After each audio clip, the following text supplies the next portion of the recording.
Welcome back to the Tobacco Use Prevention Education Program. Today we're going to be talking about marijuana. In this session, we will be looking at the health risks of youth marijuana use, as well as some common myths around marijuana. Before we start today, I want to acknowledge the fact that here in Nevada County, a lot of families make their living growing and selling marijuana. And so the presentation today comes with no judgment. What we're talking about today is what the potential health risks are for youth who use marijuana recreationally. So I want you to keep that in mind as we go through the lesson today. What exactly is marijuana? Well, the scientific name for the plant is cannabis, and you can see a cannabis plant here in the picture. And there are several different chemical components to the cannabis plant. The two that we're going to be looking at today are THC, which stands for tetrahydrocannabinol, and CBD, which is cannabidiol. Now, THC is the psychoactive ingredient in the cannabis plant. So that's the part that makes a person high, that alters their brain, that affects the way that their brain is processing information and reacting. CBD is the non-psychoactive chemical in the cannabis plant. And we see CBD oil advertised in a lot of different products. And a lot of these products claim to help with medical ailments such as sleep or arthritis or pain or nausea and things like that. So today we're not really talking about CBD. What we're talking about is youth who are using marijuana to get high and various reasons in which they might be doing that. And the way THC can affect youth differently from grown-ups. So why do some teens use marijuana? Well, there are a lot of different reasons that they give. One is that their friends might be using, and so they do too. They might be curious about it. They've heard about it their whole life and want to try it. A lot of teens are using it regularly because they are feeling very anxious or very stressed or having trouble sleeping. And so they use it to escape and to self-medicate. And so we're going to talk about that a little bit later. Some teens are using it just because they're bored and it takes the edge off of their boredom, or they're wanting to be rebellious. And so that's the reason that they're using. Do most teens use marijuana? Well, it sure seems like that. If you ask teenagers, what do you think? Are most of your classmates using marijuana? Most of them will say yes, they are. Reality is that less than 50% of teenagers have tried marijuana by the time they graduate high school.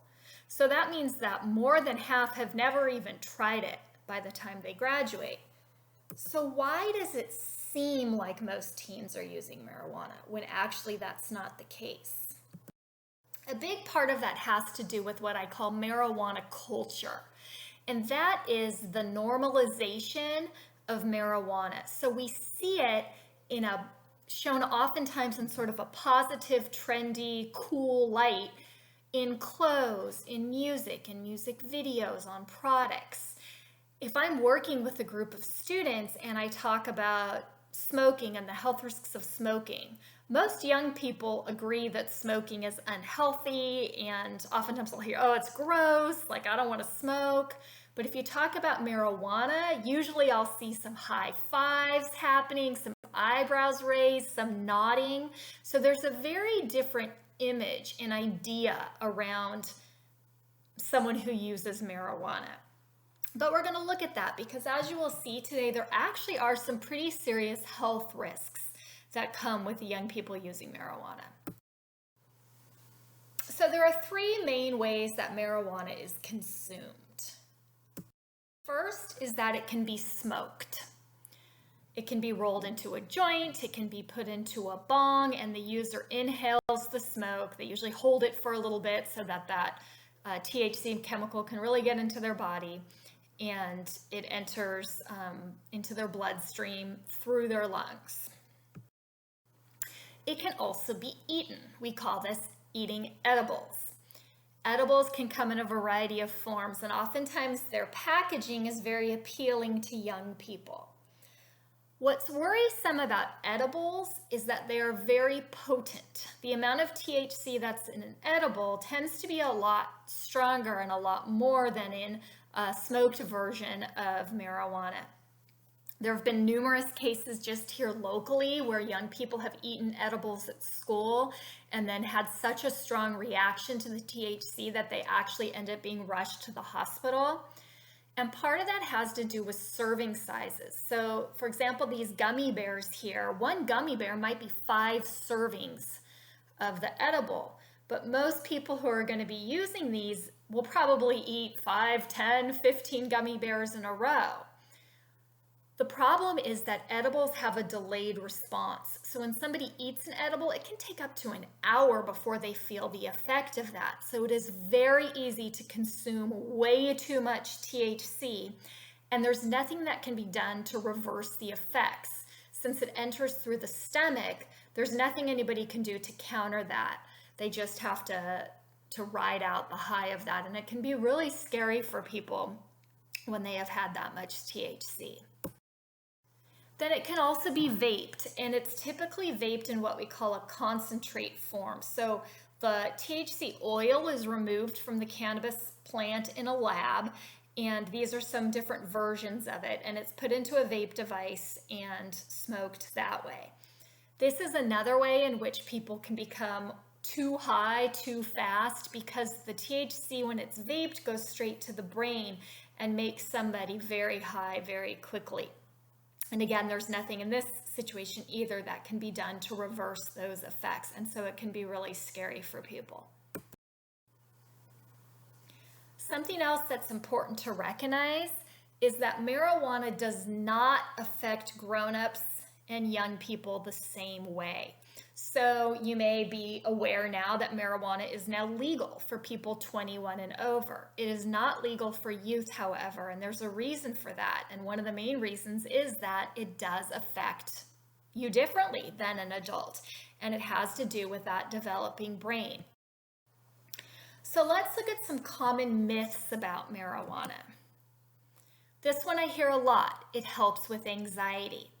Well, when somebody uses marijuana, initially their brain gives off a hit of dopamine, and dopamine makes us feel relaxed and it makes us feel happy.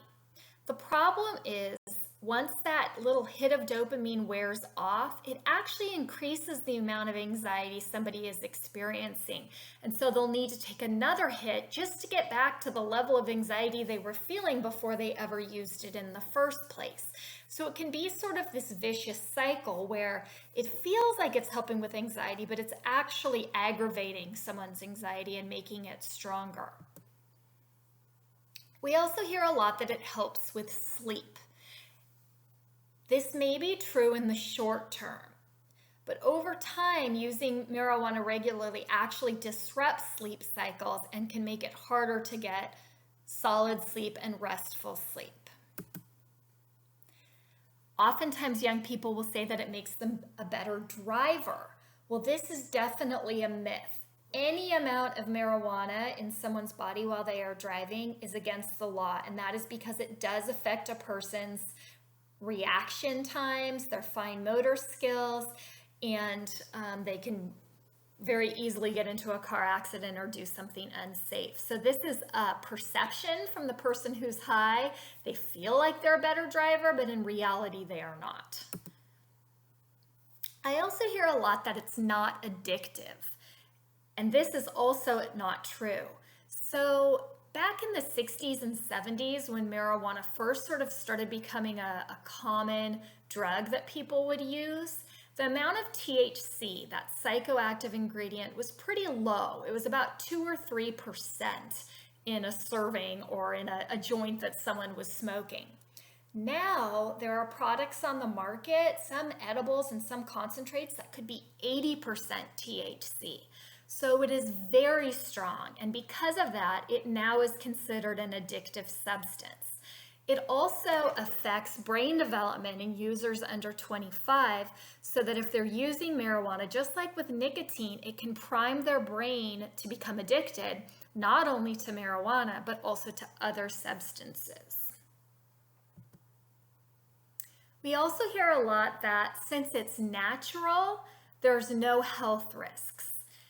This is also a myth. There are a lot of things that are natural, that are plants, that have all sorts of health risks. If you think about tobacco, that's also a plant. Causes cancer, causes emphysema, causes a lot of problems. Marijuana is the same. Someone who smokes marijuana regularly has a much higher chance of developing lung cancer because of the chemicals that are going into the lung. We also hear young people say that it cures cancer. You maybe know somebody who has been going through chemotherapy, and so they are using marijuana, but they're using it to help with the nausea that is caused by the chemotherapy medicine, not because the marijuana itself actually cures cancer. The bottom line is using any substance, whether it's marijuana, nicotine, alcohol, Adderall, cocaine, whatever it is, the health risks are much greater the younger you are. So if ultimately you decide you want to try marijuana or you want to try alcohol or any of those things, the longer you can wait, the less risk there is to your health and the less chance there is of you becoming addicted. So it's really important to understand that when you're making choices around substances. Next, we're going to hear from Isaiah. Isaiah grew up right here in Nevada County. He went to Chicago Park Elementary School and then high school at Nevada Union High. And when he started high school, he was on a healthy path, playing a lot of baseball, doing well in school. And spring break freshman year, he tried chewing tobacco for the first time. And pretty quickly over the next year, his life started spiraling out of control when he became addicted to nicotine and marijuana, and then even heavier things like Adderall, cocaine, and alcohol. So Isaiah's story is an example of what can happen with substances that it can be hard to predict. He ultimately ended up homeless before he hit rock bottom, and then managed to crawl his way back to health and give up his addictions. But it was a really rough road and definitely affected his relationships with his family, with his mom, and with his brothers and sisters. So we'll hear from Isaiah next, and then we'll take a look at some of the short and long-term effects of using marijuana.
So there are many short-term effects to using marijuana. So this would be things that can start happening to you right away. So things like having red eyes, dry mouth, not being able to remember clearly, feeling extreme pleasure. We mentioned that can happen initially, but then it fades away. Feeling paranoid or scared, having that impaired motor coordination with driving as well as walking, just doing basic tasks. Sometimes feeling really lazy, not very motivated.